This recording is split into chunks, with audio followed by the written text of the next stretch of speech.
ఏం చేస్తున్నావు? దోశలకి బియ్యం నానబెట్టానండి. బియ్యంని పప్పు నానబెట్టేసాను. ఇది నానాక రుబ్బాలి రేపటిన దోశలకి. కర్రీ ఏముంటుంది? కర్రీ వంకాయ ములక్కాడ కర్రీ వండుతున్నానండి. మరిగిన పాలు పోసాను, కాచిన పాలు పోస్తున్నాను. కమ్మగా ఉంటుంది. పచ్చిపాలు పోతే ఇరిగిపోతుందండి, కూర కూడా బాగోదు. అందుకనే మరిగించేసి పాలు అలాగా పెరుగు తోడు పెట్టాలని కాసిన పాలు ఇంకా కూర ఉడికాక లాస్ట్లో పోసాను అనమాట.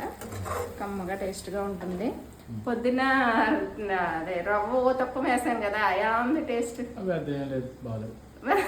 లావు మతంగా ఉండటం వల్ల ఇంకా అదే బ్యాటర్ కొంచెం పలుచగా చేసుకుంటే రవ్వ దోశ వేసుకుంటే క్రిస్పీగా బాగుంటుంది కదా. నాకు అలాగే అనిపించిందండి నిజంగానే. అందుకని కొత్త అయ్యి ట్రై చేయకూడదు అసలు. మనకు వచ్చిన టిఫిన్ మనం వేసుకుంటే చక్కగా తినేచ్చు, బాగుంటుంది. ఒకసారి ట్రై చేసాం అయిపోయింది కదా. దీని మీద రవ్వ దోశ బెస్ట్ అనిపించింది కదా.